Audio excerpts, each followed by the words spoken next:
Okay, so video 2, we're talking about sleep.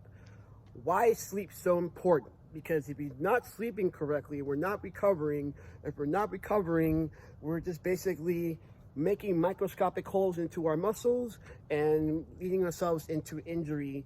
We're also putting ourselves in a bad place in terms of fat loss and rebuilding muscle. So sleep is actually possibly, well, no, it is the most important thing, right?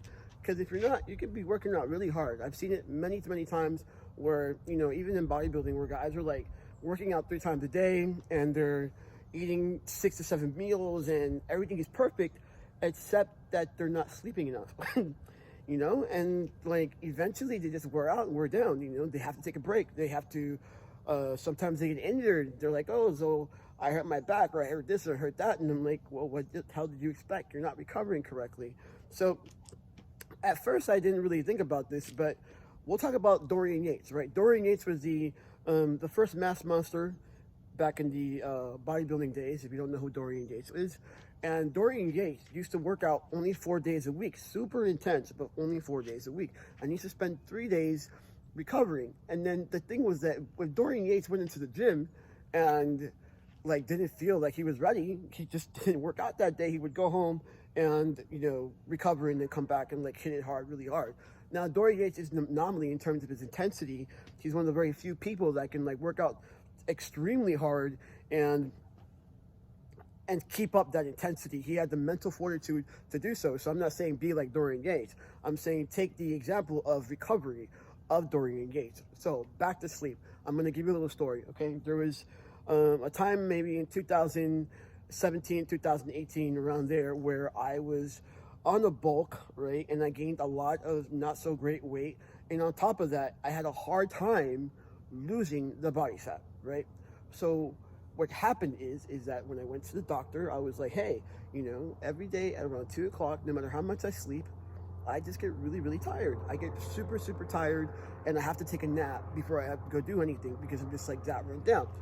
Doctor gives me a sleep apnea test and discovers that I have sleep apnea. Now, before I had made the discovery, anytime I wanted to lose body fat, it was like pulling teeth. Like I really had to diet down and do things that most of my friends didn't have to do in order to lose the body fat. When I got the sleep apnea machine, man, the first day I noticed the difference. I woke up with so much more energy. I was replenished, and losing body fat, I lost 30 pounds in a month. Okay, I was dieting and stuff, but I lost 30 pounds in a month. Okay, how do you do that? That's a whole different scale. All right, so I do know how to do that. I would not recommend it to a lot of people, but it can be done. Now, I say that to say this. So my biggest thing that I attribute to that was that because I was able to get better quality sleep. I didn't sleep any more than usual, right? I still slept only 5 to 6 hours a night. I still only sleep 5 to 6 hours a night. However, the quality of my sleep is very, very good, and I make sure that most of that sleep is in deep sleep, REM sleep, the sleep to recover. All right, so here are a couple of things that you should be doing, right? Today, start this stuff today for something that they call sleep hygiene, okay? So that you can get better quality sleep. The very first thing you have to do, and probably the hardest thing you're gonna do, is let go of your phone an hour before you go to sleep. Why? Because the lights from the phone screw up the circadian rhythm, right? And make you think it's daytime. So you're kind of like always like this. It's hard to get restful sleep from the light of the phone of the sleep, unless you're going to get these orange goggles, right? That kind of deflect that light or whatever. I'm not really into that. I just let go of my phone, all right?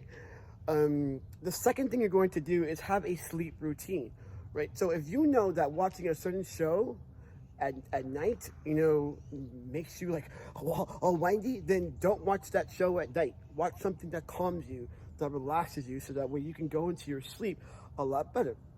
Another thing you could do is figure out what wakes you up, okay? So I'm gonna give you something really personal about me. I don't like really like if I know I have to sleep at 10, I'm gonna take my shower around 8:30, maybe 8 o'clock, right? My night shower. Why is that? Because showers wake me up.